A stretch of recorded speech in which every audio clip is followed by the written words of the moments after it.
जय श्री राम दोस्तों, आपका स्वागत है ममता हिंदी कहानियां चैनल में। यहाँ पर आपको मिलेंगी दिल को छू जाने वाली प्रेरणादायक कहानियां। अगर आपको हमारी कहानियां पसंद आए तो वीडियो को लाइक करें, चैनल को सब्सक्राइब करें और अपने सुझाव कमेंट में जरूर दें।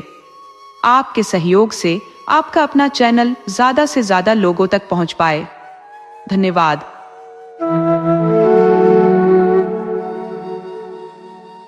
अनाथ और विधवा माने के जीवन में अब सिर्फ आंसुओं का सहारा बचा था।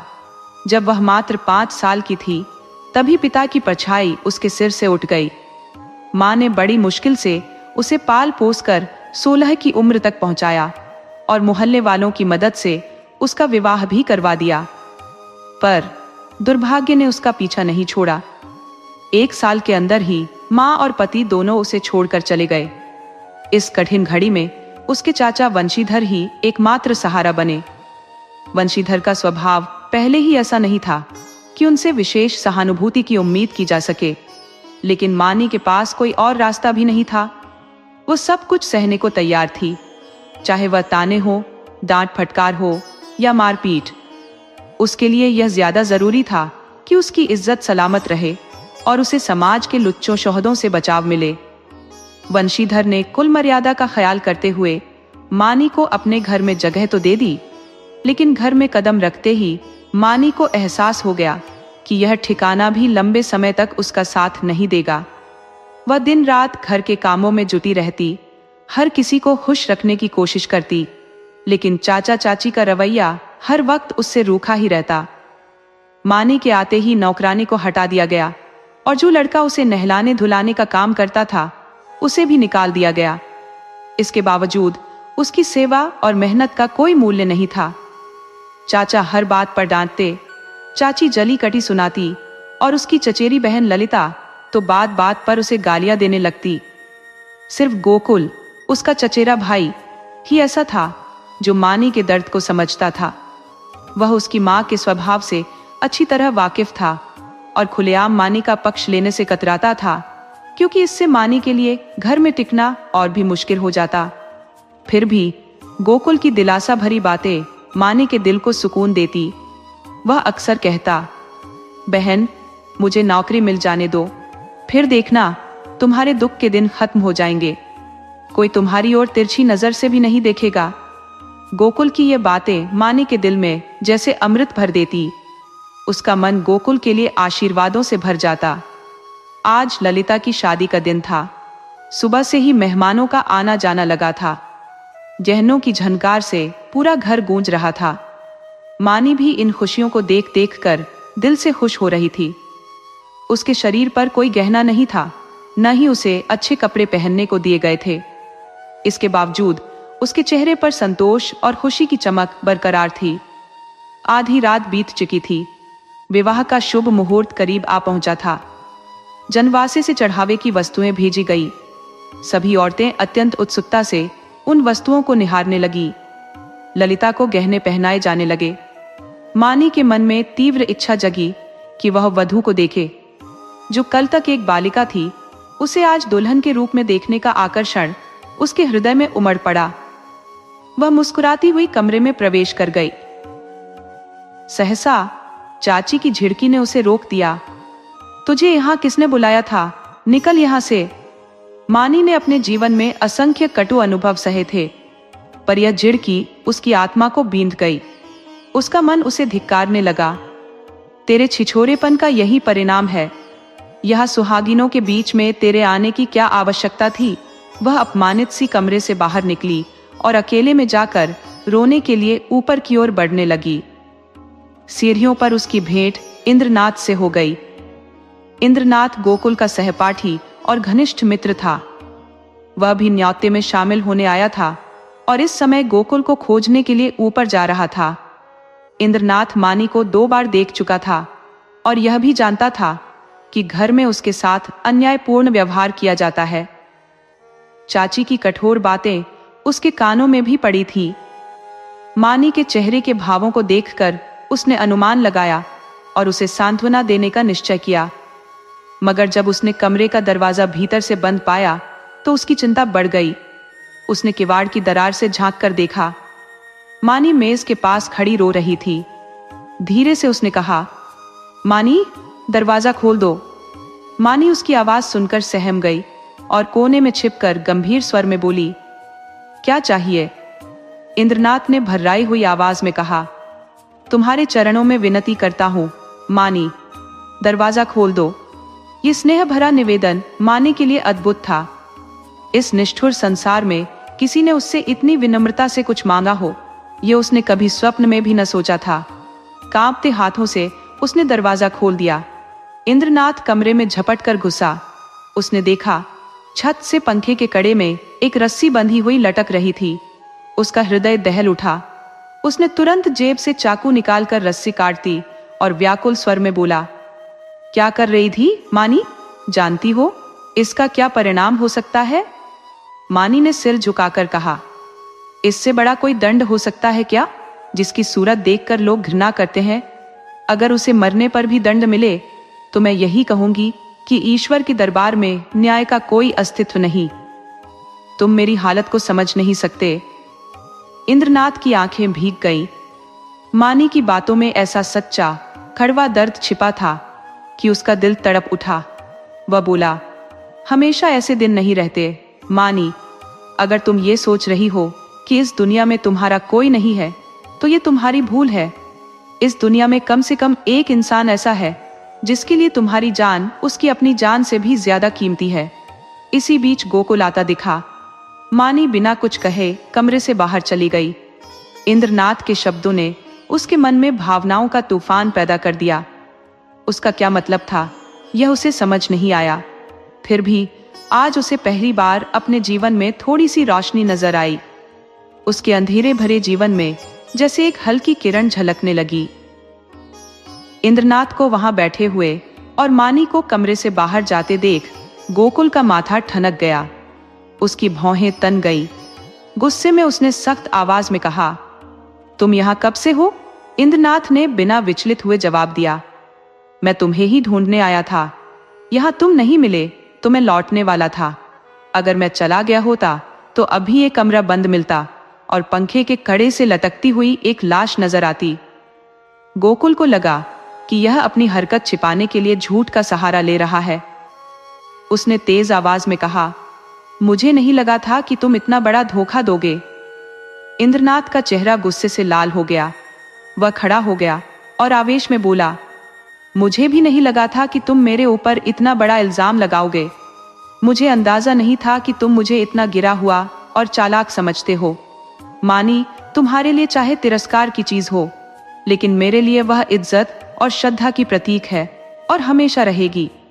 उसने अपनी बात जारी रखते हुए कहा, मुझे तुम्हारे सामने सफाई देने की जरूरत नहीं है, लेकिन मानी मेरे लिए उतनी ही पवित्र है जितना तुम सोच भी नहीं सकते।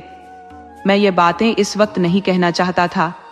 मैं सही समय का इंतजार कर रहा था, लेकिन हालात ने मुझे मजबूर कर दिया। मैं यह जानता था कि मानी को तुम्हारे घर में सम्मान नहीं मिलता, लेकिन तुम लोग उसे इतना नीच और त्याज्य समझते हो, ये तुम्हारी माँ की बातों से आज साफ हो गया। वह सिर्फ चढ़ावे के गहने देखने गई थी और तुम्हारी माँ ने उसे ऐसे डांटा जैसे कोई कुत्ते को भी न डांटे। अब तुम कहोगे कि इसमें मैं क्या कर सकता हूँ, लेकिन सच कहूँ, जिस घर में एक बेबस औरत के साथ इतना अन्याय होता हो, उस घर का पानी भी पीना हराम है। अगर तुमने अपनी माँ को शुरुआत में ही समझाया होता तो आज यह नौबत ना आती। तुम इस दोषारोपण से बच नहीं सकते। आज तुम्हारे घर में उत्सव है, इसलिए तुम्हारे माता पिता से इस विषय पर चर्चा करना संभव नहीं, लेकिन तुमसे यह बात कहने में मुझे कोई झिझक नहीं है। मानी को अपनी जीवन संगिनी बनाना मेरे लिए सौभाग्य की बात होगी।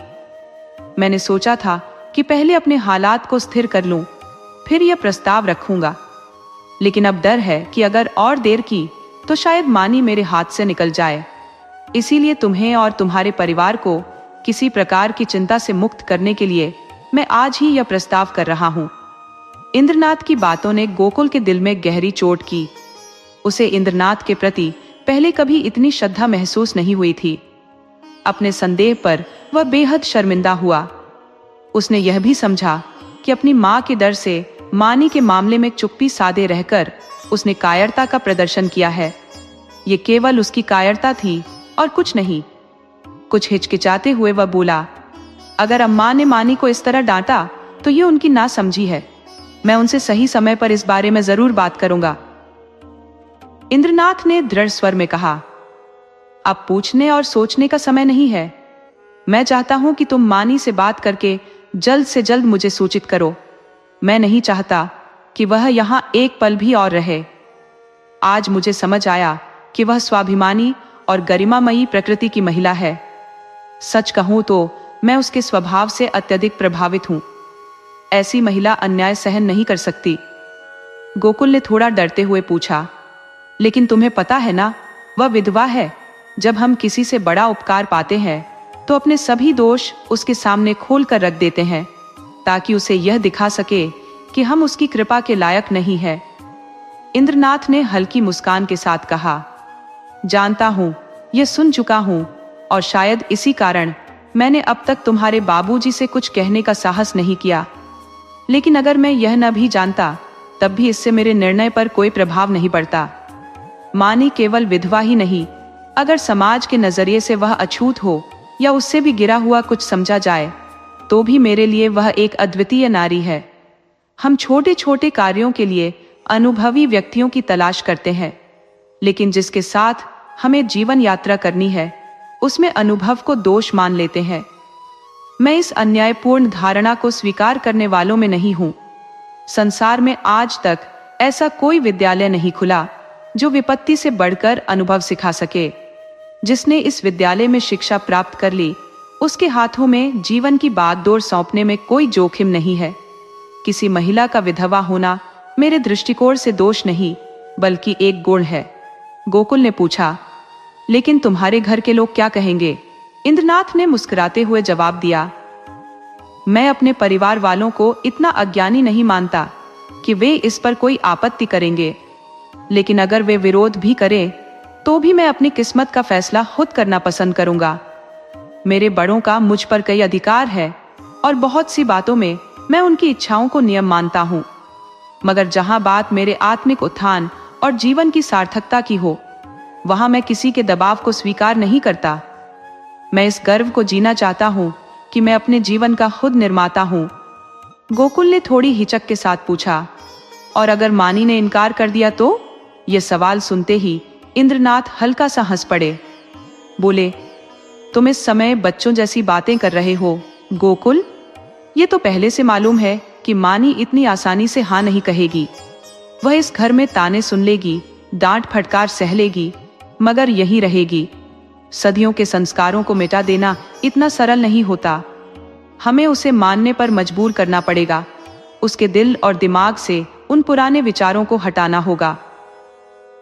देखो, मैं विधवाओं के पुनर्विवाह का सामान्य रूप से पक्षधर नहीं हूं। मेरा मानना है कि पतिव्रता का आदर्श अनमोल है और उस पर किसी भी प्रकार का प्रहार करने से पहले 1000 बार सोचना चाहिए। लेकिन मानी के मामले में यह बात लागू नहीं होती। प्रेम और भक्ति केवल नामों से नहीं, बल्कि व्यक्तियों से होती है। जिस पुरुष को उसने कभी देखा तक नहीं, उससे प्रेम करना असंभव है। ये केवल एक रस्म है, एक ढोंग, जिसे निभाने की कोई आवश्यकता नहीं है। हमें इस दिखावे की कोई परवाह नहीं करनी चाहिए।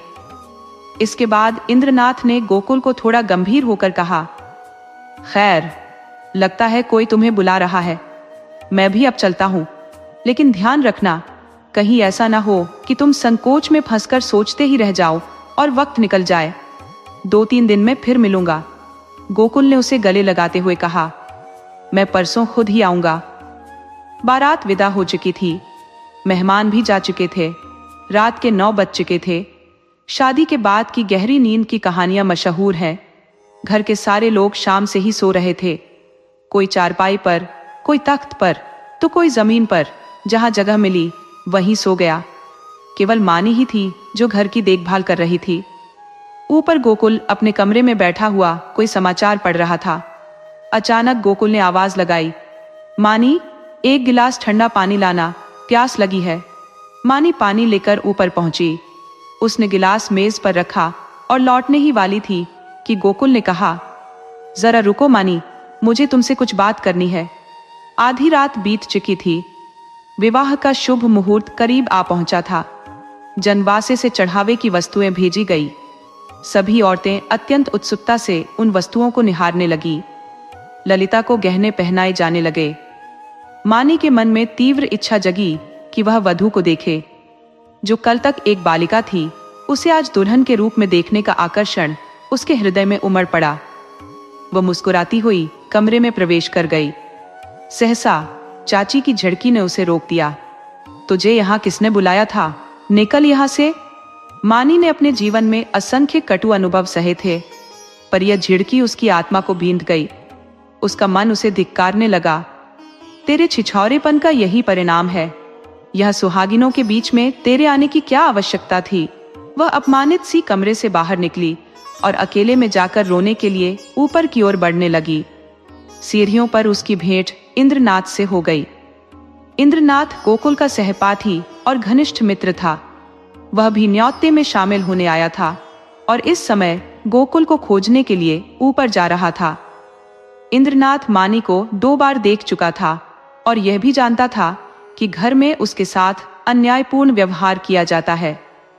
चाची की कठोर बातें उसके कानों में भी पड़ी थीं। मानी के चेहरे के भावों को देखकर उसने अनुमान लगाया और उसे सांत्वना देने का निश्चय किया। मगर जब उसने कमरे का दरवाजा भीतर से बंद पाया तो उसकी चिंता बढ़ गई। उसने किवाड़ की दरार से झांक कर देखा। मानी मेज के पास खड़ी रो रही थी। धीरे से उसने कहा, मानी, दरवाजा खोल दो। मानी उसकी आवाज सुनकर सहम गई और कोने में छिपकर गंभीर स्वर में बोली, क्या चाहिए?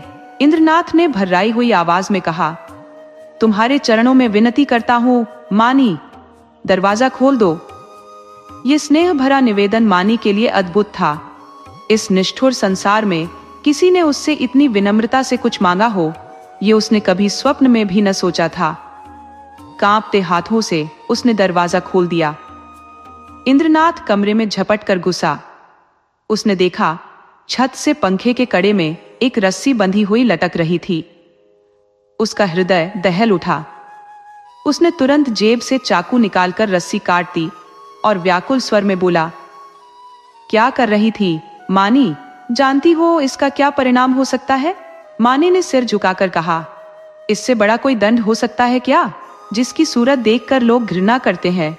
अगर उसे मरने पर भी दंड मिले तो मैं यही कहूंगी कि ईश्वर के दरबार में न्याय का कोई अस्तित्व नहीं। तुम मेरी हालत को समझ नहीं सकते। इंद्रनाथ की आंखें भीग गई। मानी की बातों में ऐसा सच्चा कड़वा दर्द छिपा था कि उसका दिल तड़प उठा। वह बोला, हमेशा ऐसे दिन नहीं रहते मानी। अगर तुम ये सोच रही हो कि इस दुनिया में तुम्हारा कोई नहीं है तो यह तुम्हारी भूल है। इस दुनिया में कम से कम एक इंसान ऐसा है जिसके लिए तुम्हारी जान उसकी अपनी जान से भी ज्यादा कीमती है। इसी बीच गोकुल आता दिखा। मानी बिना कुछ कहे कमरे से बाहर चली गई। इंद्रनाथ के शब्दों ने उसके मन में भावनाओं का तूफान पैदा कर दिया। उसका क्या मतलब था ये उसे समझ नहीं आया। फिर भी आज उसे पहली बार अपने जीवन में थोड़ी सी रोशनी नजर आई। उसके अंधेरे भरे जीवन में जैसे एक हल्की किरण झलकने लगी। इंद्रनाथ को वहां बैठे हुए और मानी को कमरे से बाहर जाते देख गोकुल का माथा ठनक गया। उसकी भौहें तन गई। गुस्से में उसने सख्त आवाज में कहा, तुम यहां कब से हो? इंद्रनाथ ने बिना विचलित हुए जवाब दिया, मैं तुम्हें ही ढूंढने आया था। या तुम नहीं मिले तो मैं लौटने वाला था। अगर मैं चला गया होता तो अभी ये कमरा बंद मिलता और पंखे के कड़े से लटकती हुई एक लाश नजर आती। गोकुल को लगा कि यह अपनी हरकत छिपाने के लिए झूठ का सहारा ले रहा है। उसने तेज आवाज में कहा, मुझे नहीं लगा था कि तुम इतना बड़ा धोखा दोगे। इंद्रनाथ का चेहरा गुस्से से लाल हो गया। वह खड़ा हो गया और आवेश में बोला, मुझे भी नहीं लगा था कि तुम मेरे ऊपर इतना बड़ा इल्जाम लगाओगे। मुझे अंदाजा नहीं था कि तुम मुझे इतना गिरा हुआ और चालाक समझते हो। मानी, तुम्हारे लिए चाहे तिरस्कार की चीज हो, लेकिन मेरे लिए वह इज्जत और श्रद्धा की प्रतीक है और हमेशा रहेगी। उसने अपनी बात जारी रखते हुए कहा, मुझे तुम्हारे सामने सफाई देने की जरूरत नहीं है। लेकिन मानी मेरे लिए उतनी ही पवित्र है जितना तुम सोच भी नहीं सकते। मैं यह बातें इस वक्त नहीं कहना चाहता था। मैं सही समय का इंतजार कर रहा था, लेकिन हालात ने मुझे मजबूर कर दिया।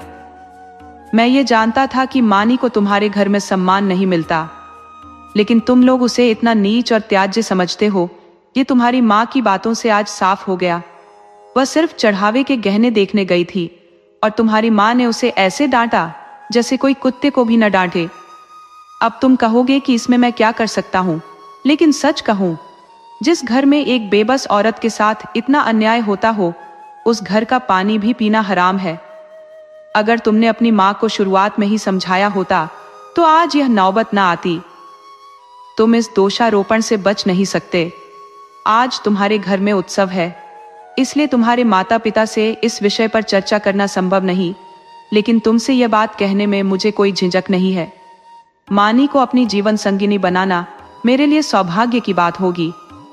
मैंने सोचा था कि पहले अपने हालात को स्थिर कर लूं, फिर यह प्रस्ताव रखूंगा, लेकिन अब डर है कि अगर और देर की तो शायद मानी मेरे हाथ से निकल जाए। इसीलिए तुम्हें और तुम्हारे परिवार को किसी प्रकार की चिंता से मुक्त करने के लिए मैं आज ही यह प्रस्ताव कर रहा हूं। इंद्रनाथ की बातों ने गोकुल के दिल में गहरी चोट की। उसे इंद्रनाथ के प्रति पहले कभी इतनी श्रद्धा महसूस नहीं हुई थी। अपने संदेह पर वह बेहद शर्मिंदा हुआ। उसने यह भी समझा कि अपनी माँ के डर से मानी के मामले में चुप्पी साधे रहकर उसने कायरता का प्रदर्शन किया है। ये केवल उसकी कायरता थी और कुछ नहीं। कुछ हिचकिचाते हुए वह बोला, अगर अम्मा ने मानी को इस तरह डांटा तो यह उनकी नासमझी है। मैं उनसे सही समय पर इस बारे में जरूर बात करूंगा।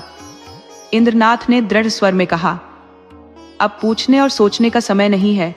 मैं चाहता हूं कि तुम मानी से बात करके जल्द से जल्द मुझे सूचित करो। मैं नहीं चाहता कि वह यहाँ एक पल भी और रहे। आज मुझे समझ आया कि वह स्वाभिमानी और गरिमामयी प्रकृति की महिला है। सच कहूं तो मैं उसके स्वभाव से अत्यधिक प्रभावित हूं। ऐसी महिला अन्याय सहन नहीं कर सकती। गोकुल ने थोड़ा डरते हुए पूछा, लेकिन तुम्हें पता है ना, वह विधवा है। जब हम किसी से बड़ा उपकार पाते हैं तो अपने सभी दोष उसके सामने खोलकर रख देते हैं, ताकि उसे यह दिखा सके कि हम उसकी कृपा के लायक नहीं है। इंद्रनाथ ने हल्की मुस्कान के साथ कहा, जानता हूं, ये सुन चुका हूं, और शायद इसी कारण मैंने अब तक तुम्हारे बाबूजी से कुछ कहने का साहस नहीं किया। लेकिन अगर मैं यह न भी जानता, तब भी इससे मेरे निर्णय पर कोई प्रभाव नहीं पड़ता। मानी केवल विधवा ही नहीं, अगर समाज के नजरिए से वह अछूत हो या उससे भी गिरा हुआ कुछ समझा जाए, तो भी मेरे लिए वह एक अद्वितीय नारी है। हम छोटे छोटे कार्यों के लिए अनुभवी व्यक्तियों की तलाश करते हैं, लेकिन जिसके साथ हमें जीवन यात्रा करनी है, उसमें अनुभव को दोष मान लेते हैं। मैं इस अन्यायपूर्ण धारणा को स्वीकार करने वालों में नहीं हूं। संसार में आज तक ऐसा कोई विद्यालय नहीं खुला जो विपत्ति से बढ़कर अनुभव सिखा सके। जिसने इस विद्यालय में शिक्षा प्राप्त कर ली, उसके हाथों में जीवन की बागडोर सौंपने में कोई जोखिम नहीं है। किसी महिला का विधवा होना मेरे दृष्टिकोण से दोष नहीं, बल्कि एक गुण है। गोकुल ने पूछा, लेकिन तुम्हारे घर के लोग क्या कहेंगे? इंद्रनाथ ने मुस्कुराते हुए जवाब दिया, मैं अपने परिवार वालों को इतना अज्ञानी नहीं मानता कि वे इस पर कोई आपत्ति करेंगे, लेकिन अगर वे विरोध भी करें तो भी मैं अपनी किस्मत का फैसला खुद करना पसंद करूंगा।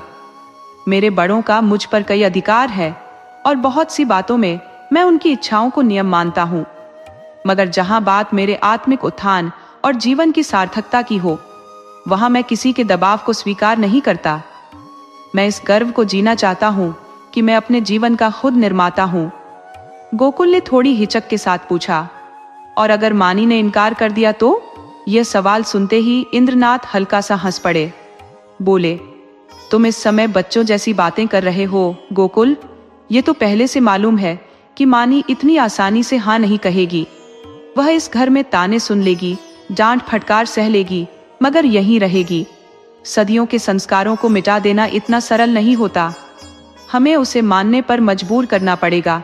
उसके दिल और दिमाग से उन पुराने विचारों को हटाना होगा। देखो, मैं विधवाओं के पुनर्विवाह का सामान्य रूप से पक्षधर नहीं हूँ। मेरा मानना है कि पतिव्रता का आदर्श अनमोल है और उस पर किसी भी प्रकार का प्रहार करने से पहले 1000 बार सोचना चाहिए। लेकिन मानी के मामले में यह बात लागू नहीं होती। प्रेम और भक्ति केवल नामों से नहीं बल्कि व्यक्तियों से होती है। जिस पुरुष को उसने कभी देखा तक नहीं, उससे प्रेम करना असंभव है।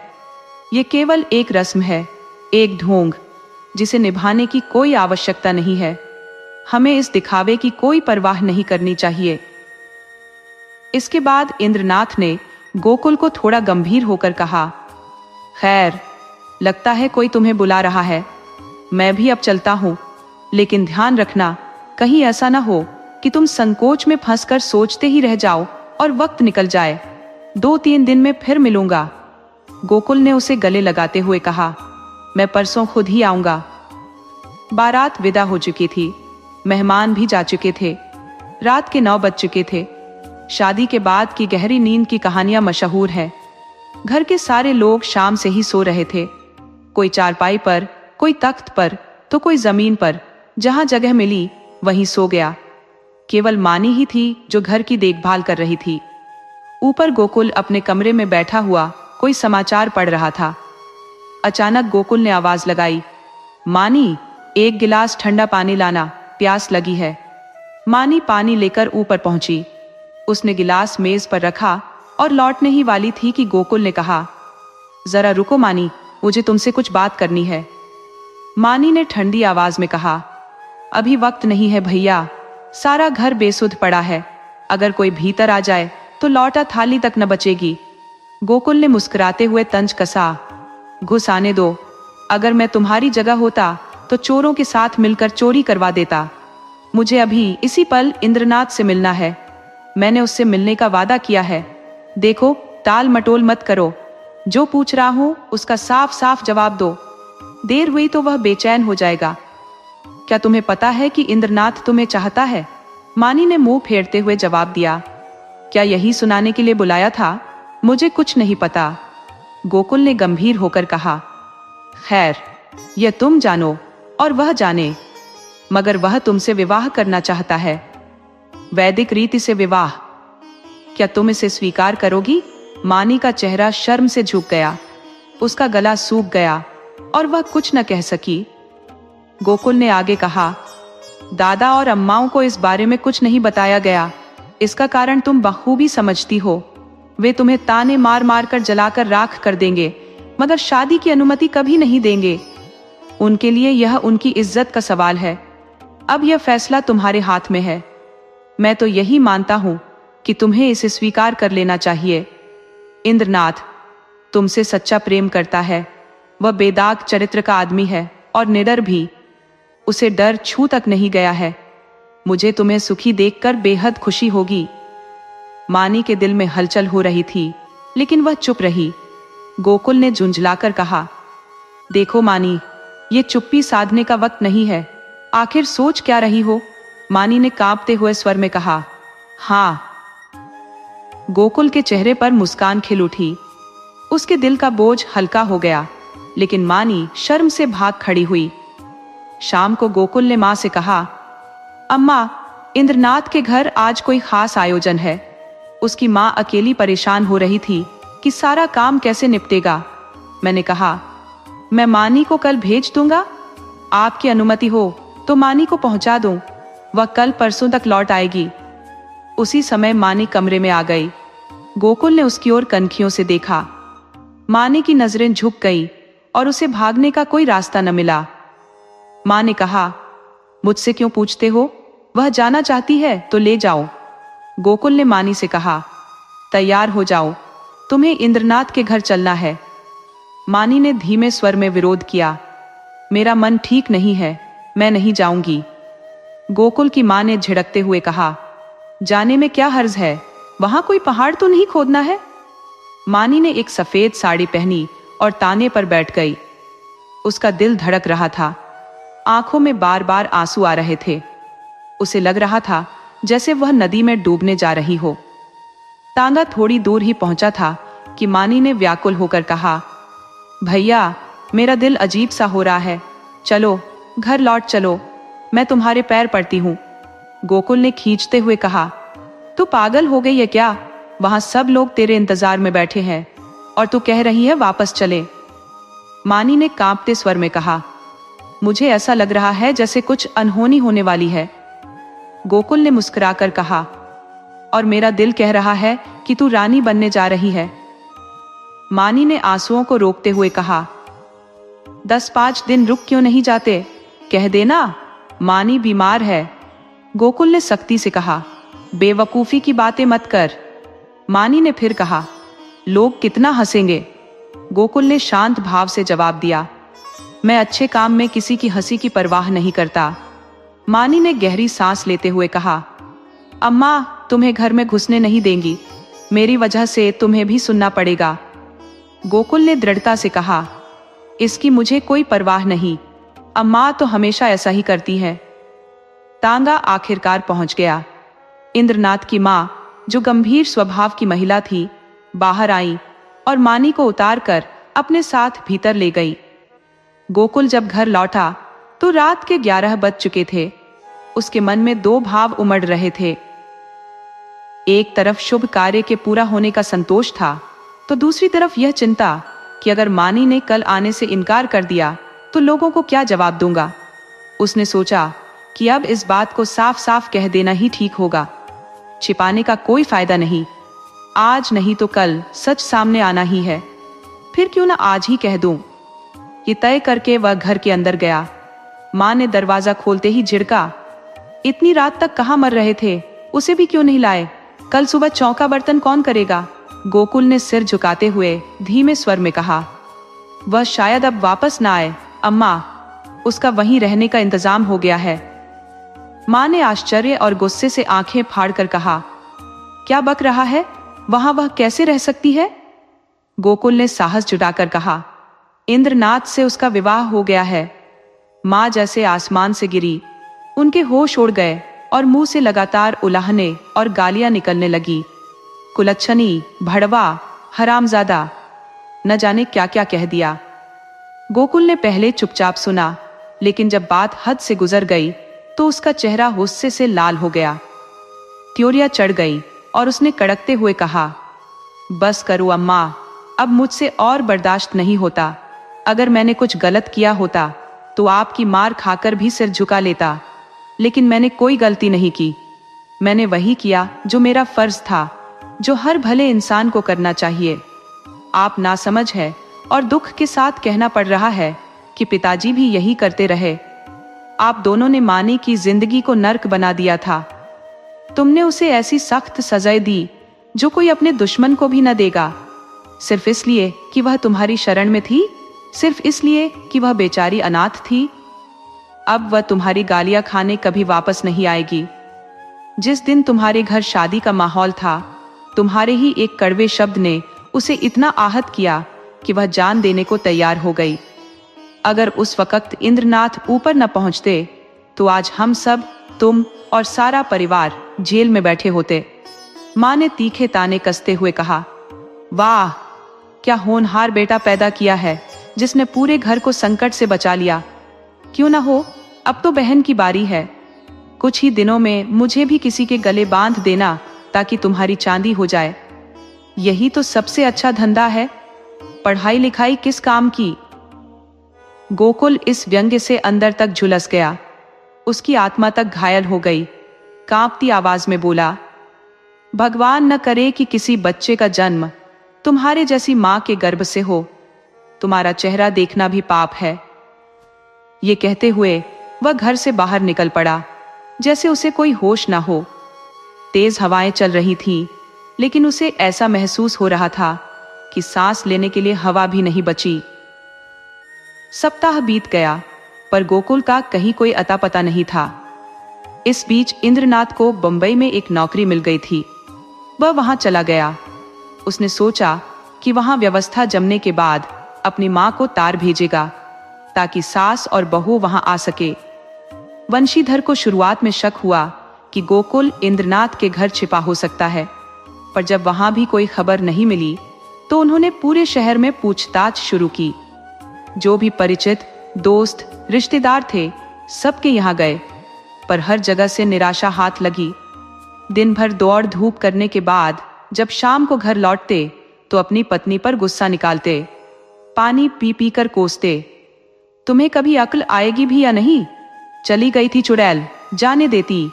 एक बार सिर से उतरता, एक नौकरानी रख लो, काम चल जाएगा।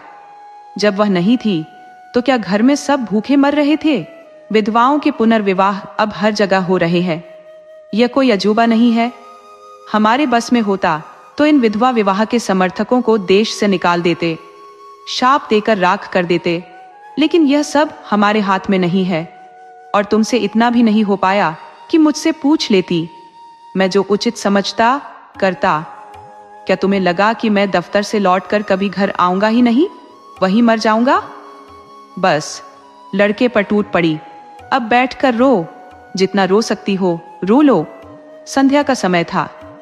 वंशीधर गुस्से में द्वार पर बेचैनी से टहल रहे थे। बार बार मानी पर उबाल आ रहा था। इसी स्त्री के कारण मेरे घर की शांति भंग हुई। न जाने कौन सी अशुभ घड़ी में यह घर में आई कि सब तहस नहस करके रख दिया। वह ना आती तो आज यह दुर्दिन क्यों देखने पड़ते।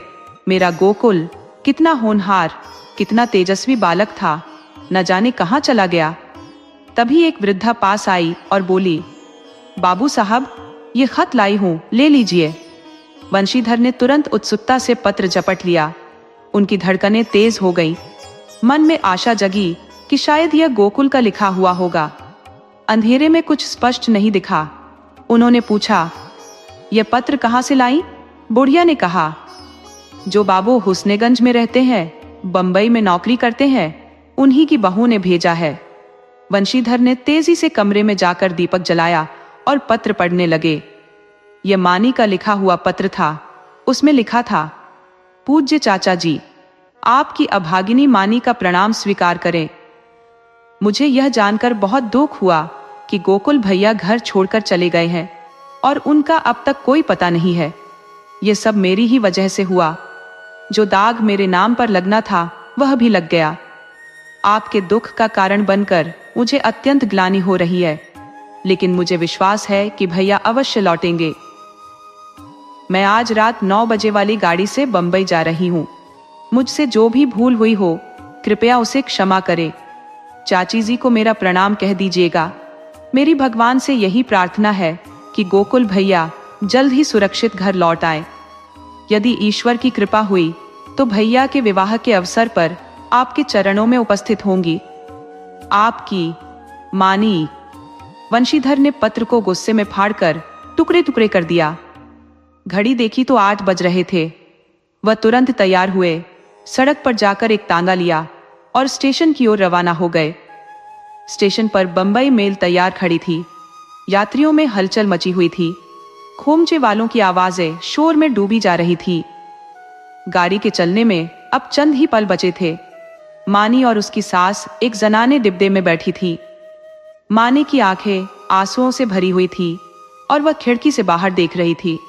अतीत, चाहे कितना ही दर्दनाक क्यों ना हो, उसकी स्मृतियां हमेशा मीठी लगती है। मानी को अपने बीते दिन याद आ रहे थे। वह गोकुल के बारे में सोचकर दुखी हो रही थी। न जाने उससे अब कब मुलाकात होगी। अगर चाचा जी यहाँ आ जाते तो एक बार दर्शन हो जाते। वह कभी कभी मुझ पर गुस्सा करते थे, लेकिन वह भी मेरे भले के लिए ही था।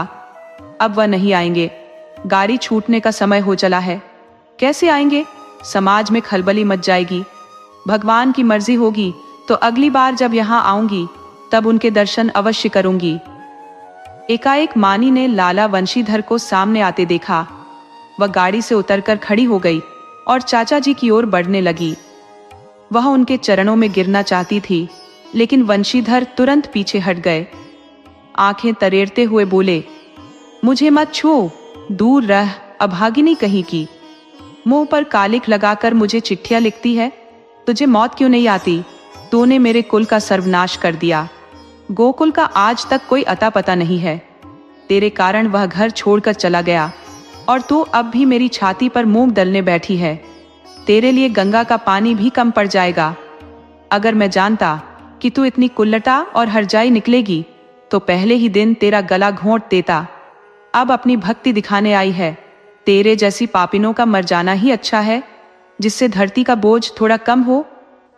प्लेटफार्म पर सैकड़ों लोग जमा हो गए थे।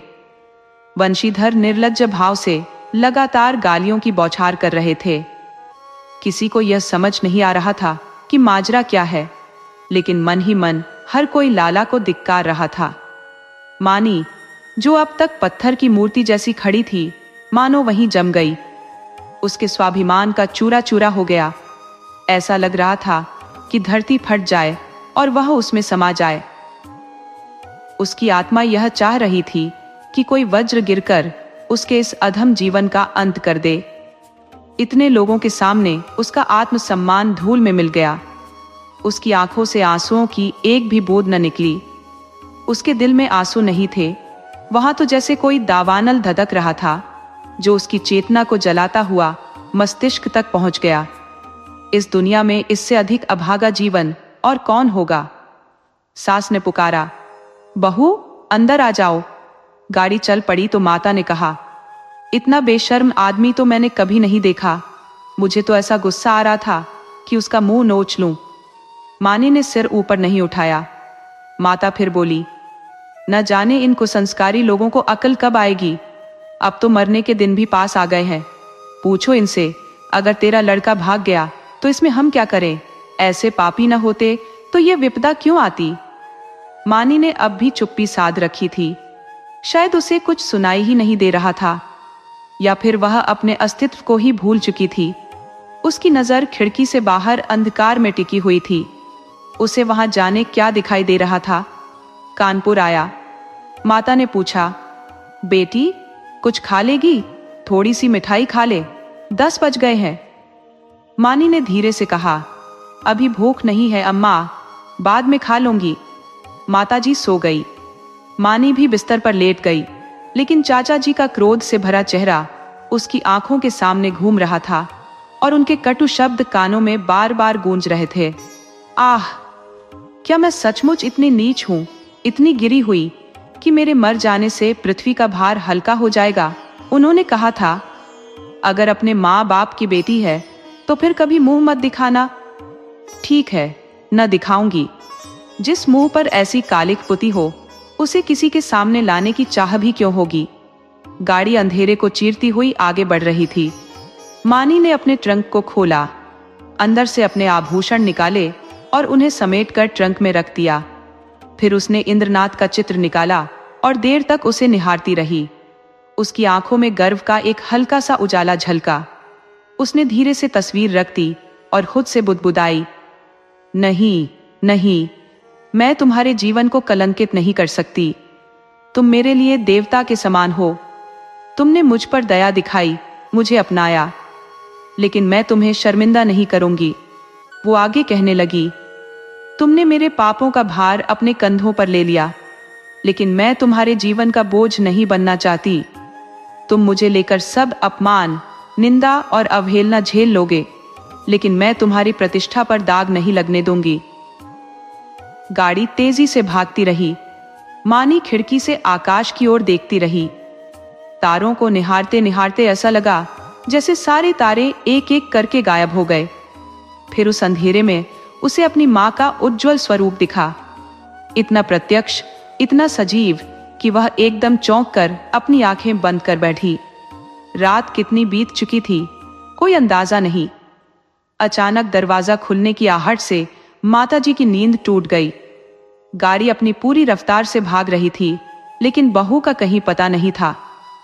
घबराकर उन्होंने चारों तरफ देखा, ऊपर के बर्थ पर, बेंच के नीचे, यहां तक कि पेशाब खाने में भी झांका, लेकिन मानी का कोई निशान नहीं था। अब उनका दिल तेजी से धड़कने लगा। उन्होंने घबराते हुए दरवाजे के पास जाकर देखा। बहू कहां जा सकती है? दरवाजा किसने खोला? कहीं कोई गाड़ी में तो नहीं चढ़ा? ये सोचते सोचते उनके मन में डर और बेचैनी की लहरें उठने लगी। उन्होंने तुरंत दरवाजा बंद किया और जोर जोर से रोने लगी। माताजी बड़बड़ाने लगी, मैं तो कहती थी बहू मर्दानी गाड़ी में बैठो, लेकिन मेरी एक न सुनी। कहती थी, अम्मा जी आपको आराम नहीं मिलेगा। यही आराम दे गई मुझे। तभी उन्हें खतरे की जंजीर का ध्यान आया। उन्होंने तुरंत उसे जोर से खींचा। कई बार खींचने के बाद गाड़ी रुक गई। गार्ड दौड़ा आया। पड़ोस के डिब्बे से कुछ लोग भी बाहर आ गए। सबने मिलकर डिब्बा छान मारा। तख्ते के नीचे ध्यान से देखा, लेकिन न खून का कोई दाग था, न बहू का कोई निशान। सामान की पूरी पड़ताल की गई। बिस्तर, संदूक, संदूकची, बर्तन सब अपनी जगह सही सलामत थे। ताले भी ज्यों के त्यों बंद थे। किसी भी चीज के गायब होने का कोई संकेत नहीं था। अगर बाहर से कोई गाड़ी में घुसा होता तो वह चलती ट्रेन से आखिर कूद कर जाता भी कहाँ। एक अकेली औरत को लेकर गाड़ी से छलांग लगाना आसान नहीं था। सभी ने मिलकर इस नतीजे पर पहुंचने की कोशिश की। अंदाजा लगाया गया कि शायद मानी दरवाजा खोलकर बाहर झांक रही होगी और मुठ्ठियां हाथ से फिसलने के कारण गिर पड़ी होगी। गार्ड नेक इंसान था। वह तुरंत नीचे उतरा और लगभग 1 मील तक दोनों ओर सड़क किनारे खोजबीन की, लेकिन मानी का कोई नामो निशान नहीं मिला। रात के घने अंधेरे में इससे ज्यादा कर पाना नामुमकिन था। कुछ भले लोगों ने माताजी को समझाकर एक मर्दाने डिब्बे में बिठा दिया।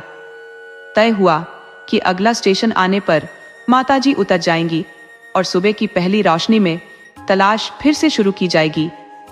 विपत्ति के समय इंसान दूसरों पर निर्भर हो जाता है।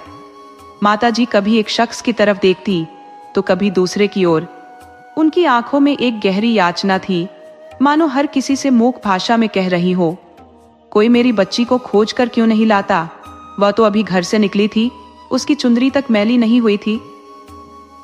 वे मन ही मन सोच रही थी, कैसे अरमान लेकर वह अपने पति के पास जा रही थी।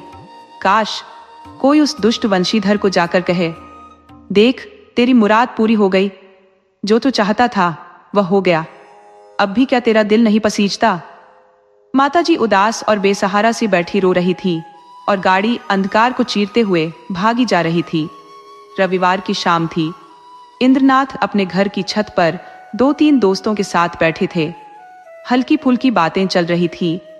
मानी का आगमन चर्चा का विषय बना हुआ था। एक मित्र ने मुस्कुराकर कहा, तो इंद्र, तुम्हें वैवाहिक जीवन का स्वाद मिल चुका है, अब हमें भी कोई राय दो कि घोंसला बनाना चाहिए या डालियों पर ही दिन काटना ठीक रहेगा। किताबें और पत्रिकाएं तो यही कहती है कि शादी और नरक में बस जरा सा ही फर्क होता है। इंद्रनाथ हल्के से मुस्कुराए और बोले, यह तो भाग्य का खेल है भाई। अगर किसी हालत में शादी नरक जैसी हो सकती है तो किसी और हाल में यह स्वर्ग का आनंद भी देती है। दूसरे मित्र ने सवाल किया, लेकिन इतनी आजादी भला फिर कहाँ रहेगी? इंद्रनाथ ने हंसते हुए जवाब दिया, इतनी क्या, इसका दशांश भी नहीं बचेगा। अगर तुम हर रोज सिनेमा देखकर देर रात लौटना चाहते हो, सुबह देर तक सोना चाहते हो और शामें ताश में बिताना चाहते हो, तो शादी तुम्हारे लिए बिल्कुल सही नहीं है। और जो हर महीने नए सूट सिलवाने के शौकीन हो, तो शायद शादी के बाद साल भर में एक सूट भी न बनवा पाओ। मित्रों में से एक ने पूछा, तो भाभी जी आज रात की गाड़ी से आ रही है? इंद्रनाथ ने सिर हिलाकर कहा, हाँ, मेल ट्रेन से। तुम भी चलोगी ना उन्हें रिसीव करने? ये भी सवाल करने वाली बात है। अब भला घर कौन जाता है? मगर कल दावत का प्रबंध करना पड़ेगा। इसी बीच तार के चपरासी ने अचानक आकर इंद्रनाथ के हाथ में एक तार का लिफाफा थमा दिया। इंद्रनाथ के चेहरे पर खुशी की झलक आई। उसने तुरंत लिफाफा फाड़ा और तार पढ़ने लगा, लेकिन पहली ही लाइन पढ़ते ही उसका दिल जोर से धक धक करने लगा। उसकी सांसें थम गई, दिमाग चकरा गया और उसकी आंखों के आगे सब कुछ धुंधला हो गया, जैसे सारा संसार किसी गहरे अंधकार में डूब गया हो। उसने तार को अपने दोस्तों के सामने फेंक दिया और दोनों हाथों से अपना चेहरा ढककर जोर जोर से रोने लगा। दोनों मित्र सकते में आ गए।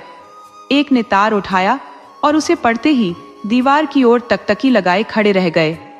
तार में लिखा था, मानी गाड़ी से कूद गई, उसकी लाश लालपुर से 3 मील की दूरी पर मिली। मैं लालपुर में हूं, तुरंत आओ। एक मित्र ने संशय भरे स्वर में कहा, कहीं किसी दुश्मन ने झूठी खबर तो नहीं भेज दी? दूसरे ने सहमति जताई, हाँ, लोग कभी कभी ऐसी घिनानी हरकतें करते हैं। इंद्रनाथ ने अपनी खाली और निष्प्राण आंखों से उनकी ओर देखा, लेकिन वह कुछ नहीं बोला। तीनों कुछ मिनट तक बिल्कुल चुपचाप और निसंद रह गए। अचानक इंद्रनाथ खड़ा हुआ और बोला, मैं आज की गाड़ी से जाऊंगा। बंबई से गाड़ी रात को 9 बजे छूटती थी। दोनों मित्रों ने तुरंत बिस्तर और बाकी सामान बांध दिया। एक ने बिस्तर उठाया, दूसरे ने ट्रंक।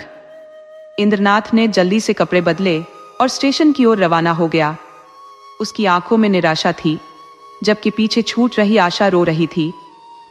1 हफ्ता बीत चुका था। लाला वंशीधर दफ्तर से लौटकर द्वार पर बैठे ही थे कि इंद्रनाथ ने आकर उन्हें प्रणाम किया। वंशीधर उसे देखकर चौंक गए, लेकिन उसके अप्रत्याशित आगमन से नहीं, बल्कि उसकी जर्जर हालत देखकर। उसकी शक्ल ऐसी हो गई थी मानो शोक का सजीव रूप सामने आ खड़ा हुआ हो। वंशीधर ने कहा, तुम तो बंबई चले गए थे ना? इंद्रनाथ ने शांत स्वर में उत्तर दिया, जी हां, आज ही लौटा हूं। वंशीधर ने थोड़े तीखे लहजे में पूछा, गोकुल को तो तुम साथ ले गए थे? इंद्रनाथ ने अपनी अंगूठी की ओर देखते हुए कहा, वह मेरे घर पर है। यह सुनकर वंशीधर के मुरझाए चेहरे पर अचानक प्रसन्नता की किरण दौड़ गई। वह बोले, तो यहां क्यों नहीं लाए? कहां उससे भेंट हुई? क्या वह बंबई गया था? इंद्रनाथ ने जवाब दिया, नहीं, कल जब मैं स्टेशन पर उतरा तो वह वहीं मिल गया। वंशीधर खुश होकर बोले, तो जाकर ले आओ। जो किया अच्छा किया। ये कहते हुए वह घर के अंदर दौड़े। एक पल में गोकुल की माता ने इंद्रनाथ को अंदर बुला लिया। माता ने उसे ऊपर से नीचे तक देखा और व्यथित स्वर में बोली, भैया, क्या तुम बीमार थे? चेहरा इतना उतरा हुआ क्यों है? गोकुल की माता ने पानी का लोटा रखते हुए कहा, हाथ मुंह धो लो बेटा। गोकुल तो ठीक है ना? कहाँ था इतने दिन? जब से गया है सैकड़ों मन्नतें मान ली, लेकिन वह यहाँ क्यों नहीं आया?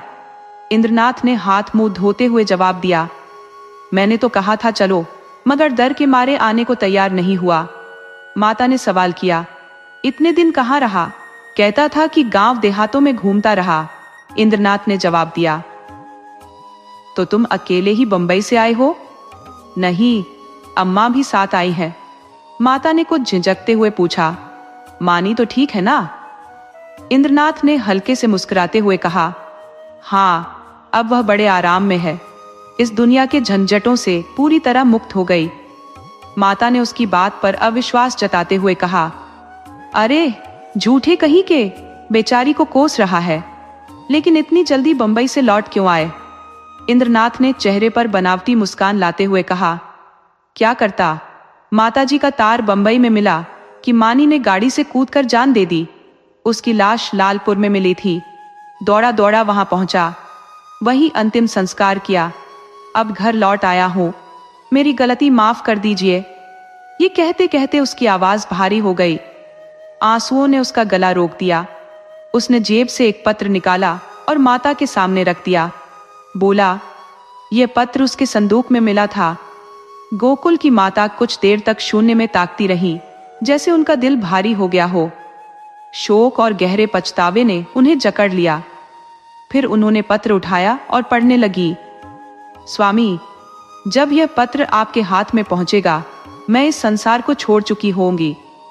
मैं अभागिन हूं। इस दुनिया में मेरा कोई ठिकाना नहीं है। मेरे कारण आपको केवल दुख और बदनामी मिली है। मैंने बहुत सोचा और यही समझा कि मेरे लिए मरना ही सबसे सही रास्ता है। आपने जो दया मुझ पर की, उसके लिए मैं क्या चुकाऊं? जीवन में मैंने कभी कुछ नहीं चाहा, मगर यह दुख रहेगा कि मैं आपके चरणों में सिर रखकर प्राण नहीं त्याग सकी। मेरी आखिरी प्रार्थना है कि मेरे लिए दुख मत कीजिएगा। ईश्वर आपको हमेशा सुखी रखे। आपकी मानी। माता ने पत्र को धीरे से एक तरफ रख दिया। उनकी आंखों से आंसू लगातार बहने लगे। बरामदे में वंशीधर चुपचाप खड़े थे, जैसे उनकी नजरों के सामने मानी अपनी शर्म और पछतावे के साथ खड़ी हो। दोस्तों, आपको कहानी कैसी लगी? अपने सुझाव कमेंट करना न भूले। तो चलिए आज की अगली कहानी शुरू करते हैं।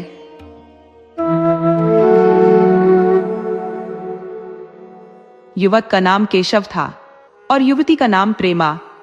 दोनों एक ही कॉलेज में और एक ही कक्षा के विद्यार्थी थे।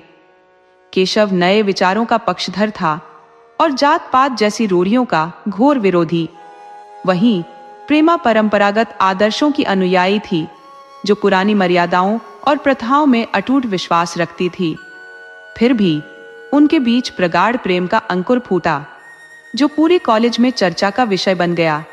केशव, जो ब्राह्मण था, ने तय कर लिया था कि वह वैश्य कन्या प्रेमा से विवाह कर अपने जीवन को सार्थक करेगा। वह अपने माता पिता की भावनाओं की परवाह नहीं करता था और कुल मर्यादा जैसी परंपराओं को व्यर्थ समझता था। उसके लिए प्रेम ही एकमात्र सत्य था। परंतु प्रेमा के लिए अपने माता पिता और कुल परिवार की इच्छाओं के विरुद्ध जाना असंभव था। संध्या का समय था। विक्टोरिया पार्क के एक निर्जन कोने में दोनों हरी घास पर आमने सामने बैठे थे। पार्क में घूमने आए लोग धीरे धीरे विदा हो चुके थे, लेकिन यह दोनों वहीं जमे हुए थे।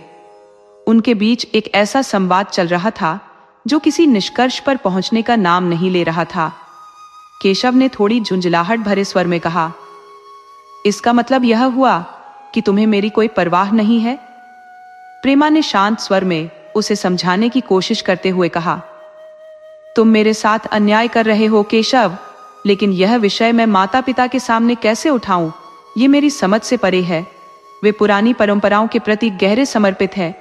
अगर मैं ऐसी कोई बात कहूं तो उनके मन में जो शंकाएं उत्पन्न होंगी, तुम उसकी कल्पना कर सकते हो। केशव ने आक्रोशित होकर पूछा, तो तुम भी उन्हीं पुरानी रूढ़ियों की गुलाम हो? प्रेमा ने अपनी बड़ी बड़ी आंखों में कोमल स्नेह भरते हुए कहा, नहीं, मैं उनकी गुलाम नहीं हूं, लेकिन मेरे लिए माता पिता की इच्छा सबसे अधिक महत्वपूर्ण है। तो तुम्हारा अपना अस्तित्व कुछ भी मायने नहीं रखता, ऐसा ही समझ लो, प्रेमा ने कहा। केशव ने व्यथित होकर कहा, मैं तो सोचता था कि ये सारी परंपराएं मूर्खों के लिए होती हैं, पर अब समझा कि तुम जैसी विदुषी भी इन्हें पूजती हो। जब मैं तुम्हारे लिए इस समाज को छोड़ने को तैयार हूं, तो मैं तुमसे भी वही आशा करता हूं। प्रेमा ने मन ही मन विचार किया, मेरा अपनी देह पर क्या अधिकार है? जिन माता पिता ने अपने रक्त और स्नेह से मेरा निर्माण किया है, उनके विरुद्ध जाकर कोई कदम उठाने का मुझे क्या हक है? उसने दीनता भरे स्वर में कहा, क्या प्रेम केवल स्त्री और पुरुष के रूप में ही जीवित रह सकता है? क्या यह मित्रता के रूप में नहीं हो सकता? मैं तो इसे आत्मा का बंधन मानती हूं। केशव ने तीखे स्वर में कहा, तुम्हारे ये दार्शनिक विचार मुझे दीवाना बना देंगे प्रेमा। बस इतना जान लो, मैं निराशा में जीवन नहीं जी सकता। मैं यथार्थवादी हूं और काल्पनिक संसार में जीने की क्षमता मुझ में नहीं है। इतना कहकर उसने प्रेमा का हाथ पकड़कर अपनी ओर खींचने की कोशिश की। प्रेमा ने झट से अपना हाथ छुड़ाते हुए कहा, नहीं केशव, मैंने पहले ही कहा है कि मैं स्वतंत्र नहीं हूं। मुझसे वो मांग मत करो जिस पर मेरा कोई अधिकार नहीं है। प्रेमा के इन शब्दों ने केशव के दिल को गहरे तक चोट पहुंचाई। यदि वह कठोर शब्द कहती तो शायद यह दर्द इतना तीव्र न होता। कुछ पलों तक वह स्तब्ध बैठा रहा, फिर निराशा भरे स्वर में बोला, जैसी तुम्हारी मर्जी, और धीमे कदमों से वहां से चला गया। प्रेमा वहीं घास पर बैठी रही। आंसुओं के मोती उसकी आंखों से बहते रहे। रात में जब वह अपनी मां के साथ सोने के लिए लेटी, उसकी आंखों से नींद कोसों दूर थी। केशव के शब्द उसके दिल में पानी पर पड़ने वाली परछाई की तरह गहरे उतर गए थे। ये विचार हर पल नया रूप ले रहा था, जैसे कोई साया जो पकड़ में ना आए। मां से इस बारे में कुछ कहे तो कैसे? शर्म और झिझक उसके शब्दों को दबा देती थी। उसने सोचा, अगर मेरा विवाह केशव से नहीं हुआ तो मैं क्या करूंगी? अगर केशव ने कोई उद्दंडता कर दी तो मेरी जिंदगी का क्या होगा? लेकिन मैं कर भी क्या सकती हूं? मेरा बस कहां है? इन उलझनों में डूबते उतराते उसने एक बात पक्की कर ली, वह केशव के अलावा किसी और से शादी नहीं करेगी। उसकी मां ने पूछा, तुझे अब तक नींद क्यों नहीं आई? मैंने कितनी बार कहा कि थोड़ा घर का काम भी किया कर, पर तुझे किताबों से ही फुर्सत नहीं मिलती। 4 दिन बाद तुझे पराये घर जाना है, पता नहीं कैसा घर मिलेगा। अगर कुछ काम करने की आदत नहीं रही तो कैसे निभेगा? प्रेमा ने मासूमियत से कहा, मैं पराये घर जाऊंगी ही क्यों? मां ने मुस्कुराते हुए कहा, बेटी, लड़कियों के लिए यही तो सबसे बड़ी मुश्किल है। माँ बाप के साये में पली बड़ी और जो ही सयानी हुई पराई हो गई। अगर अच्छे लोग मिले तो जीवन सुकून से कटता है, नहीं तो आंसू ही साथी बनते हैं। ये सब तो भाग्य का खेल है। हमारी बिरादरी में तो मुझे कोई घर भी पसंद नहीं आता, कहीं भी लड़कियों का मान नहीं है, लेकिन शादी तो बिरादरी में ही करनी पड़ेगी। न जाने यह जात पात का बंधन कब टूटेगा, प्रेमा ने हिचकिचाते हुए कहा। लेकिन माँ, कुछ लोग तो बिरादरी के बाहर भी शादी करने लगे हैं। उसने तो कह दिया, पर भीतर ही भीतर उसका दिल जोर से धड़क रहा था। कहीं माँ उसकी बात का सही मतलब न पकड़ ले। माँ ने चौंक कर पूछा, क्या हिंदुओं में ऐसा भी हुआ है? फिर खुद ही सवाल का जवाब दे दिया, और अगर 2-4 जगह ऐसा हो भी गया तो उससे क्या फर्क पड़ता है? प्रेमा चुप रही। उसने कुछ जवाब देना उचित नहीं समझा, क्योंकि उसे डर था कि माँ कहीं उसकी मन की बात ताड़ न ले। भविष्य उसकी आंखों के सामने अंधकार में खाई की तरह पसरा हुआ था, जैसे अभी उसे निगल जाएगा। पता नहीं कब उसकी आंख लग गई। सुबह जब प्रेमा उठी तो उसके अंदर एक अजीब सा हौसला जाग उठा, जैसे अचानक ही कोई भीतर से आवाज दे रहा हो। बड़े फैसले अक्सर ऐसे ही हो जाते हैं, जैसे कोई दैवी शक्ति हमें धकेल कर सही दिशा में ले जाती है। कल तक तो वह माँ बाप के निर्णय को ही सही मान रही थी, लेकिन अब ऐसा लग रहा था जैसे उसके अंदर एक आंधी चल रही हो, जो किसी भी पहाड़ को लांघने का साहस रखती हो। प्रेमा के मन में एक ही विचार चल रहा था, ये शरीर माँ बाप का हो सकता है, पर आत्मा तो मेरी है। जो भी सहना होगा वो इस शरीर के माध्यम से मैं ही सहूंगी। अब उसे इस विषय पर झिझक करना फिजूल लग रहा था। उसने सोचा, अगर शादी का आधार प्रेम न हो तो वह सिर्फ शरीर का सौदा बनकर रह जाता है। बिना प्रेम के आत्मसमर्पण कैसे हो सकता है? जैसे ही उसके दिमाग में यह ख्याल आया कि किसी अनजान शख्स के साथ उसका रिश्ता जोड़ा जा सकता है, उसका दिल बगावत करने लगा। नाश्ता करने के बाद वह किताब पढ़ने जा ही रही थी कि उसके पिता ने प्यार से पुकारा, कल मैं तुम्हारे प्रिंसिपल से मिला था, वो तुम्हारी बड़ी तारीफ कर रहे थे। प्रेमा ने हल्के से मुस्कुराते हुए कहा, आप तो बस यूं ही कहते रहते हैं। पिता ने गंभीरता से कहा, नहीं, सच में। ये कहते हुए उन्होंने अपनी मेज की दराज खोली और मखमली फ्रेम में जड़ी हुई एक तस्वीर निकाली। उसे दिखाते हुए बोले, ये लड़का ICS के इम्तिहान में टॉप किया है, इसका नाम तो तुमने सुना ही होगा। बूढ़े पिता ने इस बात को इतनी चालाकी से रखा कि माँ उनकी मंशा नहीं समझ पाई, लेकिन प्रेमा तुरंत ताड़ गई। उसकी बात सीधे उसके दिल तक जा पहुंची। बिना तस्वीर पर नजर डाले उसने जवाब दिया, नहीं, मैंने तो कभी इसका नाम नहीं सुना। पिता ने बनावटी हैरत से कहा, क्या तुमने उसका नाम भी नहीं सुना? आज के अखबार में उसका फोटो और पूरा जीवन वृत्तांत छपा है। प्रेमा ने बिना किसी रुचि के जवाब दिया, होगा, लेकिन मैं इस परीक्षा को कोई खास महत्व नहीं देती। मेरे ख्याल से जो लोग इस तरह की परीक्षा देते हैं वे खुद गर्ज होते हैं। आखिर उनकी मंशा क्या होती है? सिर्फ गरीब, वंचित और असहाय लोगों पर हुकूमत करना और अपनी तिजोरी भरना। ये तो किसी ऊंचे मकसद की निशानी नहीं है। उसके इस जवाब में एक तरह का गुस्सा, अन्याय और निर्दयता झलक रही थी। पिता को उम्मीद थी कि प्रेमा इस तारीफ को सुनकर फिदा हो जाएगी, लेकिन उसके जवाब ने उन्हें चौंका दिया। उन्होंने तीखी आवाज में कहा, तुम्हारी बातों से तो लगता है कि धन दौलत और ताकत का तुम्हारे लिए कोई मोल ही नहीं है। प्रेमा ने बेबाकी से कहा, हाँ, मेरे लिए इसका कोई मोल नहीं। मेरे लिए इंसान का त्याग मायने रखता है। मैं ऐसे लोगों को जानती हूं जो इस तरह की नौकरी को जबरन भी दी जाए तो ठुकरा देंगे। पिता ने हल्की हंसी के साथ कहा, वाह, यह तो आज नया सुना। मैं तो देखता हूं कि लोग छोटी छोटी नौकरियों के लिए दर दर भटकते हैं। अगर ऐसा कोई छोरा है तो मुझे उसका चेहरा देखना है, मैं तो उसकी पूजा करूंगा। शायद किसी और वक्त पिता के इन शब्दों पर प्रेमा को शर्म आ जाती, लेकिन इस समय वह उस सिपाही की तरह थी जिसके पीछे गहरी खाई हो और आगे बढ़ने के अलावा उसके पास कोई चारा न हो। उसने अपने गुस्से को काबू में रखते हुए अपनी आंखों में विरोध के भाव लिए कमरे में जाकर केशव के कुछ फोटो में से सबसे खराब समझा जाने वाला एक फोटो उठाया और पिता के सामने रख दिया। बूढ़े पिता ने उस फोटो को देखने में ज्यादा दिलचस्पी नहीं दिखाई, लेकिन पहली ही नजर में वह तस्वीर उन्हें अपनी ओर खींचने लगी। लड़के का कद ऊंचा था और भले ही शरीर दुबला था, लेकिन उसकी काठी में सेहत और अनुशासन झलक रहा था। चेहरे पर चमकदार प्रतिभा का तेज भले न हो, पर विचारशीलता की गहराई उसे आत्मविश्वास से भर रही थी। पिता ने फोटो की ओर देखते हुए पूछा, "यह किसका है?" प्रेमा ने हल्के संकोच के साथ सिर झुकाकर जवाब दिया, "ये मेरे ही क्लास में पढ़ते हैं।"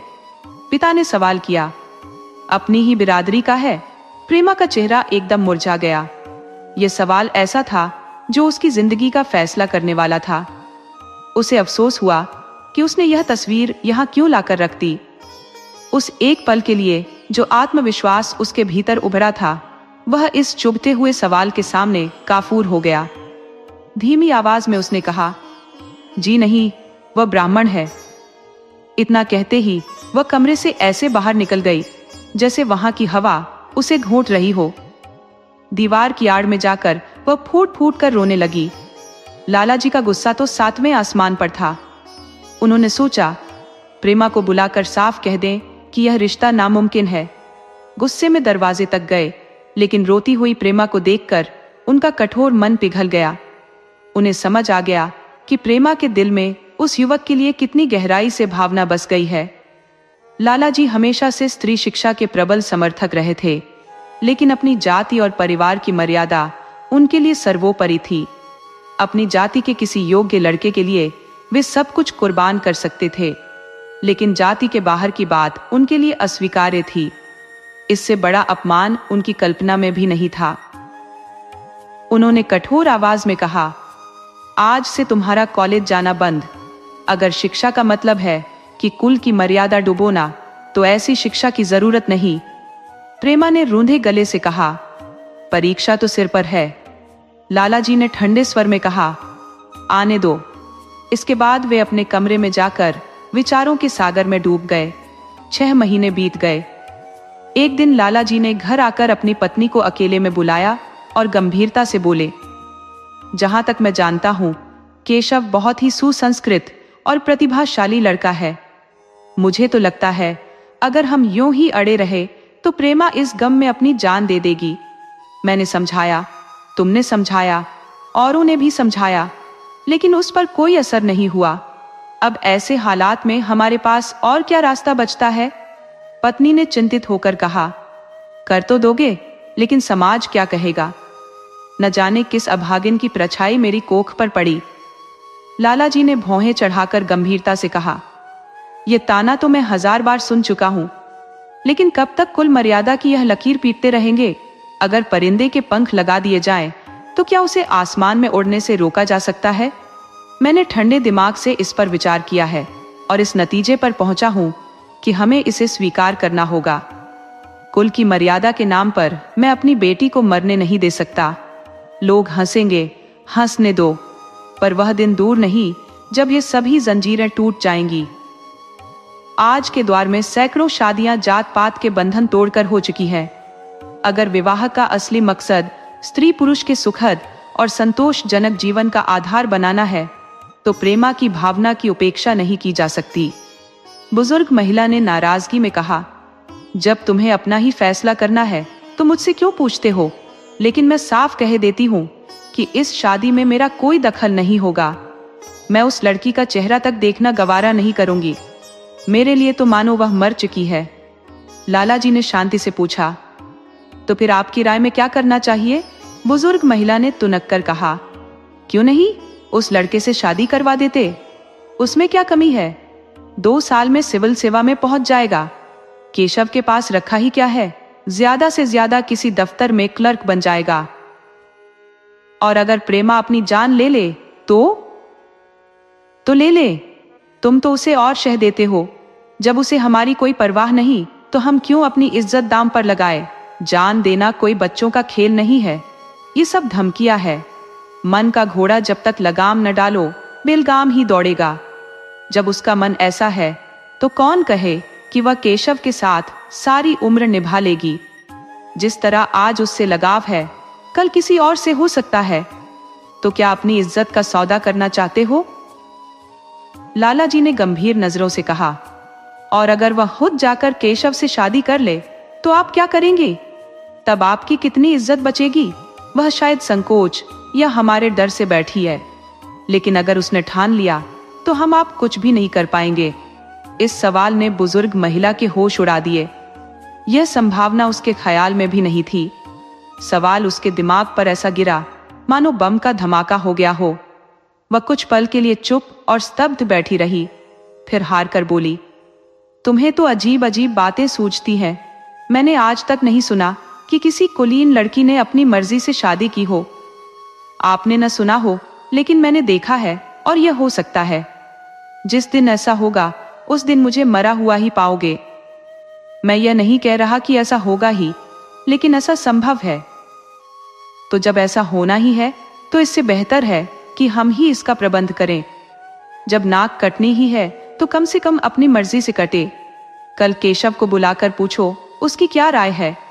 केशव के पिता एक सरकारी पेंशन भोगी थे, स्वभाव से बेहद चिड़चिड़े और कट्टर कृपण। उनका मन धर्म कर्म के बाहरी दिखावों में ही शांति पाता था। कल्पना का उनमें सर्वथा अभाव था, और दूसरों की भावनाओं को समझने या आदर देने का उनमें कोई झुकाव नहीं था। उनका मन अब भी उस पुराने दौर में अटका था जिसमें उन्होंने अपना बचपन और जवानी बिताई थी।